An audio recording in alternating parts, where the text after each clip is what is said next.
با همدیگه میخوایم بنشینیم پای صحبت‌های ارزشمند حجت الاسلام المسلمین گودرزی عزیز و نازنین پیرامون موضوع نماز. یادتون هست دیگه انشالله.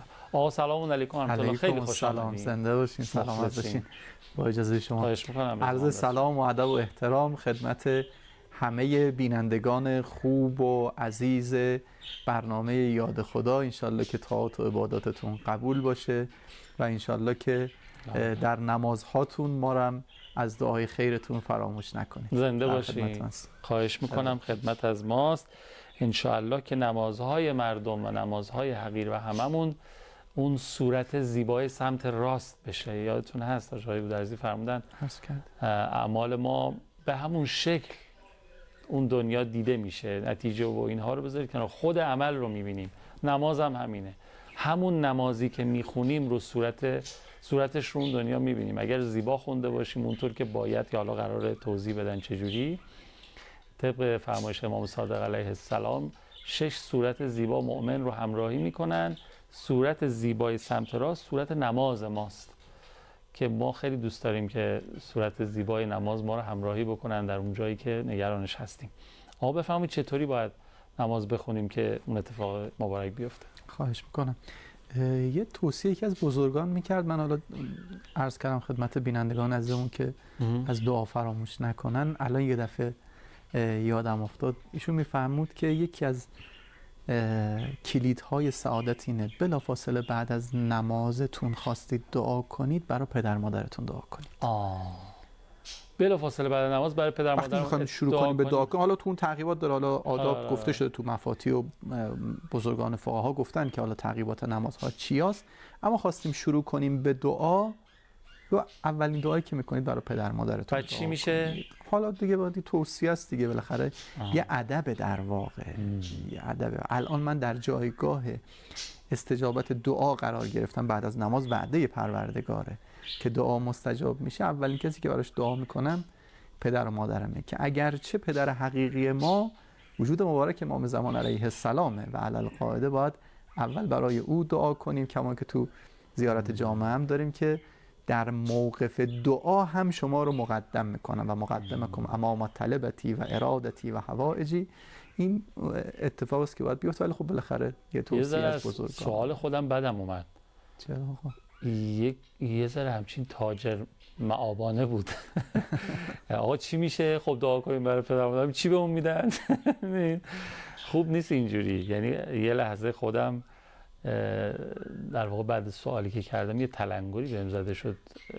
چی میگی علی رضا؟ حالا بالاخره کار خیر و خوبیه دیگه، حالا حتما دنبال یه فرمایش از امام حسین هست که بندگان خدا سه دستن، بعضیا خدا رو به خاطر از ترسشون مثلا عبادت میکنن، بعضیا خدا رو از بابت اینکه چه مزدی میگیرن، اینا عبادت تجار و اینا. اصل عبادت اینه که خدا رو به خاطر اینکه خدا فقط شایسته و لیاقت بندگیه عبادت کنی. آقا تو بندگی چو گدایان به شرط مزد مکن که خواجه خود روش بنده پروری دارن. عذرخواهی میکنم از سوالم و این همه اتناب کلامم. بزرگوار هستین، در خدمت هست. بله، بسم الله الرحمن الرحیم. عرض کردیم که نماز رو جدی باید گرفت، جدی باید بگیرم، به این معنا که نماز فقط این افعال ظاهری نیست، نمازی حقیقته و این حقیقتی که با من گره خورده و یک ظرفیت و یک فرصتی است که میتونه در واقع یک فرصت طلایی ملکوتی برای من ایجاد بکنه. چه کار بکنیم که نماز خوب بخونیم، یعنی اون صورت باطنی رو بتونیم رعایت بکنیم؟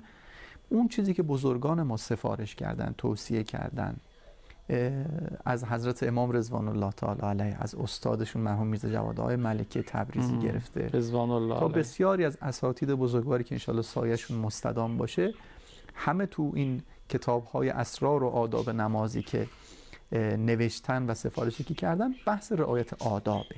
یه سری ادب‌ها رو اگر رعایت بکنیم اون اتفاق خواهد افتاد. یکی از مهمترین ادب‌هایی که باید رعایت کرد این ادبه که اصلا نماز چیه؟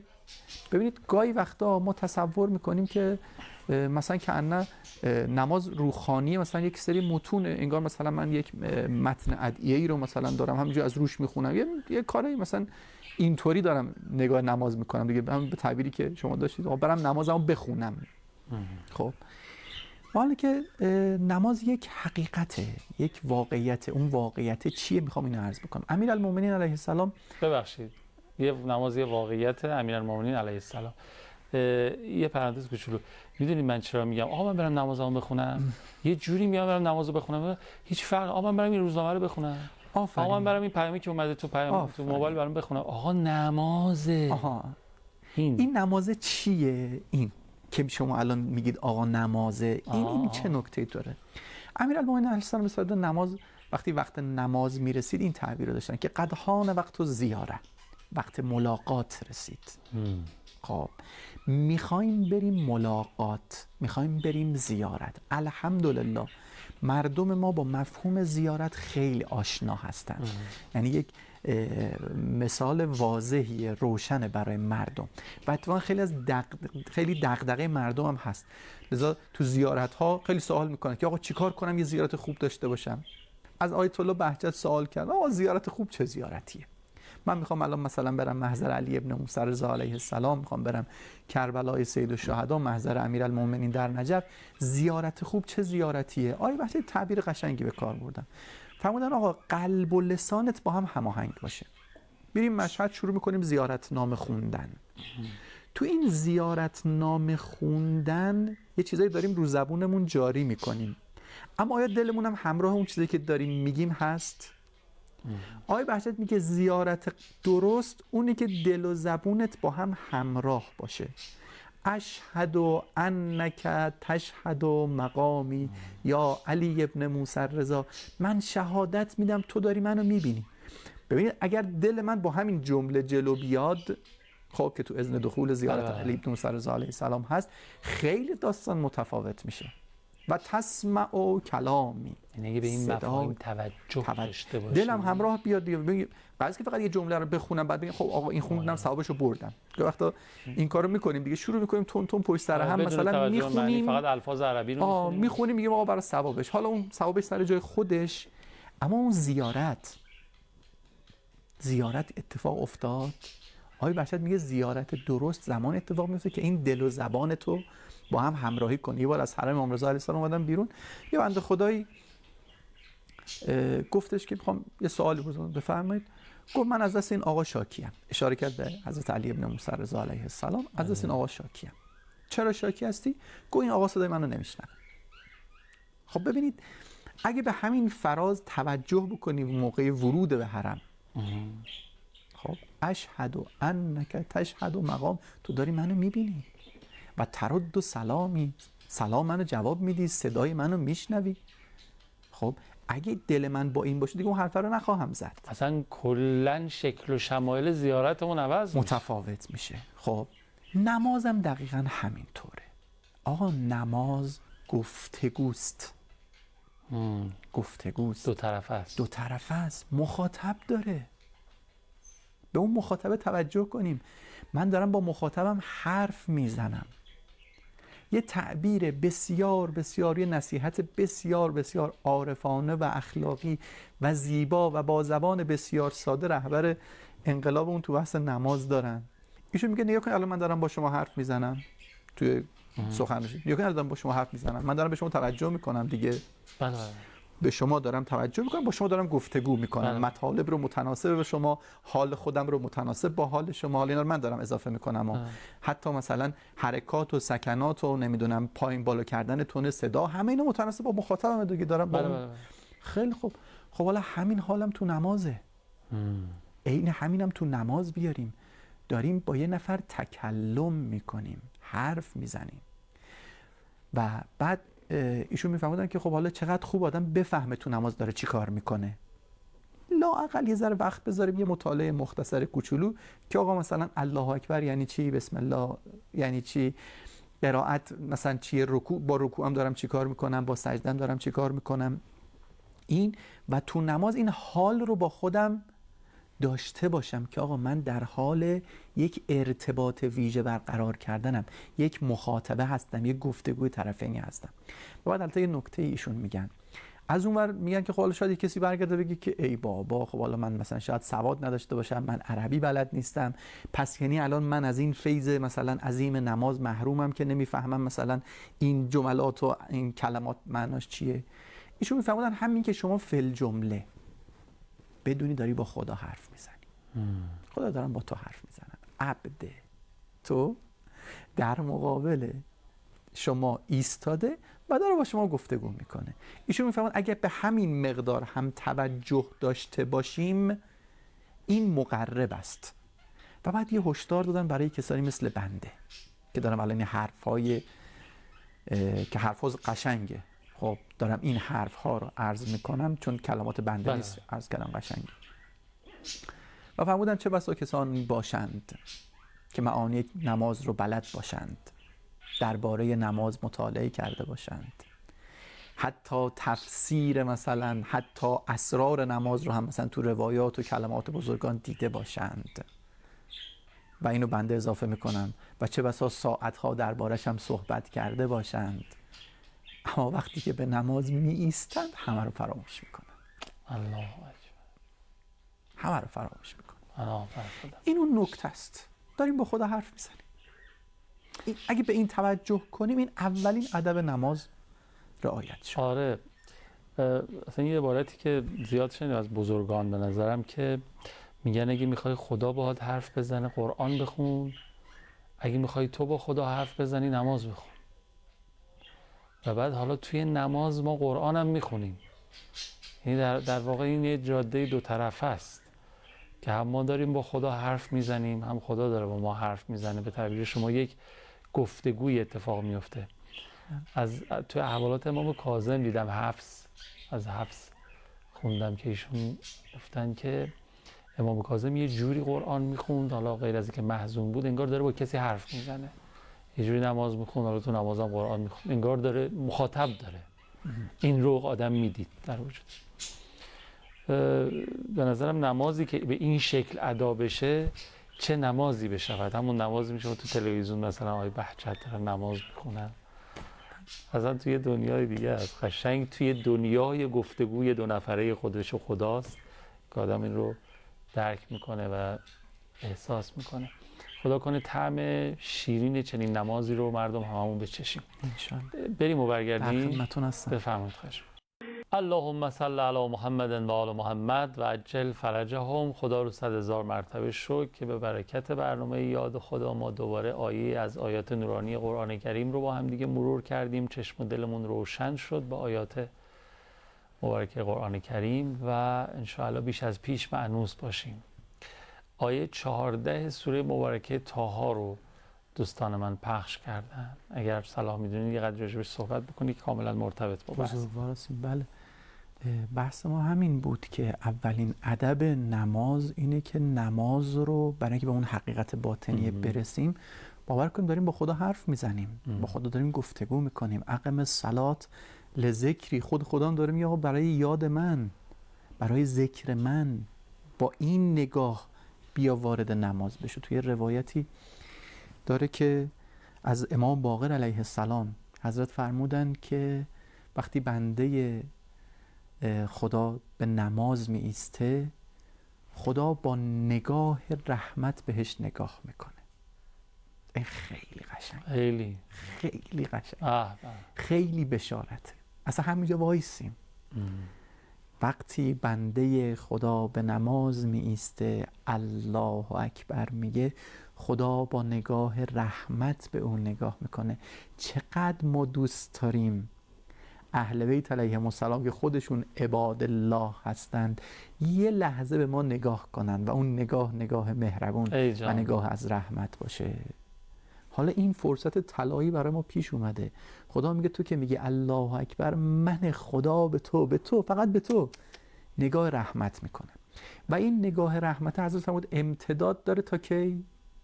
تا زمانی که تو هم حواست باشه داری با خدا حرف میزنی. اما از اون لحظه‌ای که من یادم میره، غفلت میکنم، حواس خودم پرت میکنم، روی خودم رو برمیگردم که دارم با خدا حرف میزنم، همون دوباره برمیگردم به این حالی که آقا نه، به قول شما یه نمازی است نمیدونم آدم چه مثالی مثلا با چه چیزی تشبیهش کنه، ولی دیگه از این مکالمه و از این مخاطب و از این تخاطب بیرون میاد. خب حالا اون وقت این نکته اول که آقا ما اینو توجه کنیم که داریم با خدا حرف میزنیم و بعد چه خدایی. نکته اول گفتگوست. گفتگو با کی؟ حالا نکته دوم کیه؟ طرف مقابله. خداست. قدر قدرت عالم. یه لحظه اون اسماء پروردگار رو حالا هر چقدر که آدم بلده با خودش مرور کنه. با کسی دارم حرف میزنم که سمیع است، با کسی دارم حرف میزنم که بصیر است، با کسی دارم بابا همه قدرت‌های عالم در اختیار اوست، همه چیز تو گرفتاری‌ها، تو بن‌بست‌ها، تو هر حالتی که باشه همه چیز دست اوست. هر چیزی که تو فکرشو بکنی او خالق اوست، او خالق به وجود آورنده اوست. آره. و بالاتر از اون تصور من است. تسبیح میکنم خدا رو از همین تصوری هم که برای خودم نسبت به او ایجاد کردم. و البته فقط هم خدا نباید او رو در نظر بگیریم، خودمونم در نظر بگیریم. چه کسی در مقابل چه کسی؟ سلطان عالم عبد مطلق، فقیر، ذلیل، مسکینه که هیچی از خودش نداره، در مقابل کسی که این دو نفر میخوان با هم گفتگو کنن. نماز گفتگوی عالی ترین با دانی ترینه. بنازم به بزم محبت که آنجا گدایی به شاهی مقابل میشه. گدایی به شاهی مقابل. چقدر قشنگه بزم محبت. چجوری باید ازش تشکر کنیم که یه همچین فرصتی در اختیار ما قرار داده و خدا ببخشید که قدر این فرصت طلایی رو نمیدونم. تو اون لحظه که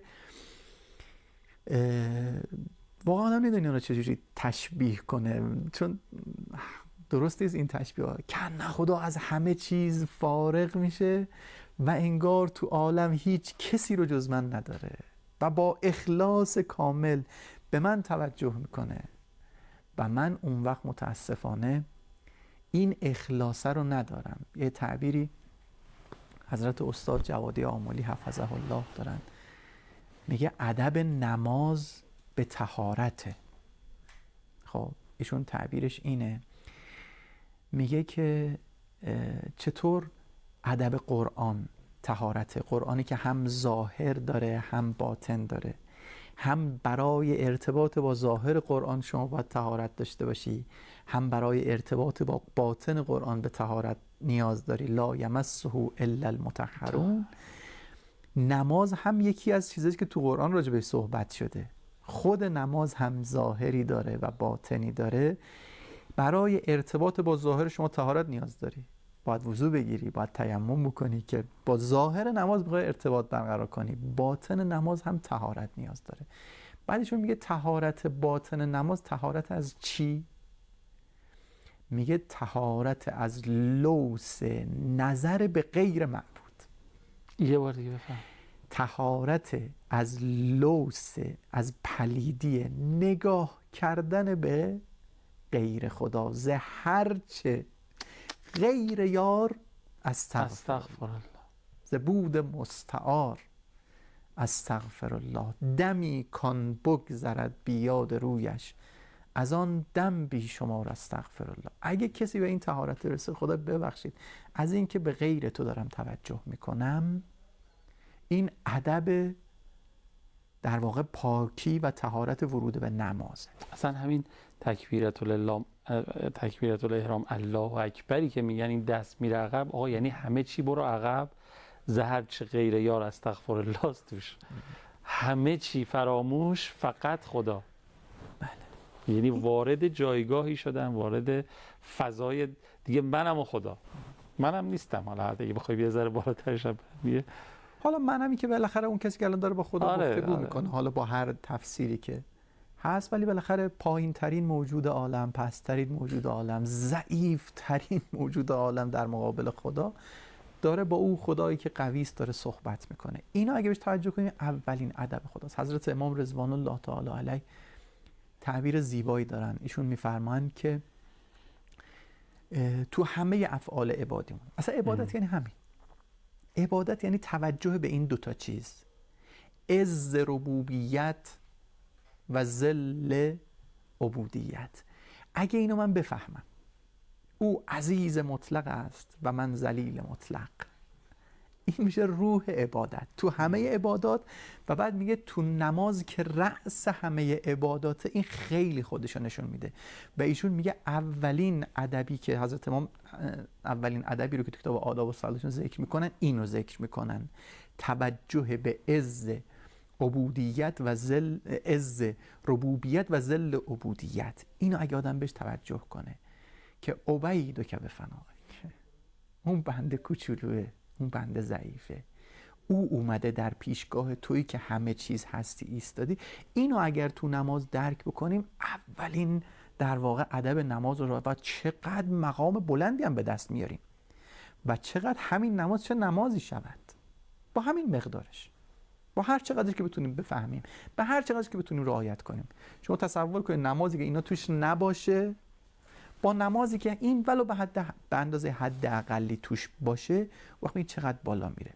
ما شنیدیم از بعضی از نمازهای ویژه، خب که یه نمازهایی رو خدا خریداری کرده. این معروفه، میگن مرحوم آخوند کاشی رضوان الله تعالی علیه خیلی آدم مقیدی بود، مرتب منظم آداب نماز رو به جا می آورد، خیلی وضو با طمأنینه میگه. چون میدونید که از تو روایت داریم که از راههای تحصیل حضور قلب در نماز توجه به وضوء. خود وضو هم مثلا خودش کیمیاییه، بله. خودش هم چیز عجیبیه که در واقع اینا همه مقدماتیه که منو سر حال بیاره و متوجه این بکنه که چی کار میخوام بکنم و بعد برم توی جایگاه نماز و محراب عبادت. قرآن بالاتر از اینش هم داره میگه. خدا میگه این وضو رو که دارم دستورشو به شما میدم، خود این وضو شما رو طاهر میکنه، خود این وضو شما رو پاک میکنه. امیرالمومنین تعبیری داره که میگه اگه این وضو رو با اون آدابش، اون باطنش رو بتونی ایجاد بکنی، به ازای قطره قطره آب وضوی شما خدا ملکی خلق میکنه که این ملک شروع میکنه برای شما استغفار و تسبیح و تهلیل کردن. از مرحوم آخوند کاشی نقل که خب خیلی مؤدب بود و مثلا رعایت آداب وضو این حرفا. میگه یه بار دید یه کسی مثلا با تیپ دهاتی اومد تو مسجد و یه وضو مثلا آب میپاشید این طرف و اون طرف و بعد تو فاصله که ایشون داشت حالا مثلا وضو میگرفت، اون سری رفت تو مسجد یه نمازی خوند و بیرون با یه سرعتی ایشون وضو گرفت، اون مثلا رفت نماز خوند و برایش بهش گفت چیکار کردی؟ گفتش که این فهمید که میخواد چه نکته‌ای، مثلا چه طرز نماز خوندنه. گفتش که آقا ما که بلد نیستیم نماز بخونیم، اومدیم فقط به خدا بگیم که خدای ما یاغی نیستیم، بلد نیستم نماز بخونم ولی یاغی هم نیستم. میگه آخوند کاشی نشست لب حوض اینقدر گریه کرد، گفت این حقیقت نماز رو فهمید. درسته اون نماز درستی نمیخونه ولی حقیقت نماز رو فهمید. باطن نماز گفتگو با کسی است که عزیزترین موجود عالمه و من ذلیلترین موجود عالمم. اینو بفهمیم مهمترین ادب و رعایت کرد. خیلی ممنونم، دست شما درد نکنه. انشاءالله که به این در واقع بلوغ برسیم در نماز که ما حقیرترینیم و کوچکترینیم و ذلیلترینیم در برابر عزیزترین و بزرگترین خالق همه بزرگی ها. خیلی ممنونم، خیلی استفاده کردیم، دست شما درد نکنه. ما از این به بعد اگر نمازمون بهتر از نمازهای قبل باشه مدیون شما خواهیم. بزرگوار است، مدیون اهل بیت علیهم السلام. خیلی استفاده کردیم، اجرتون با نبی مکرم اسلام. اوامری ندارین؟ التماس دعا، محتاجیم به دعاتون.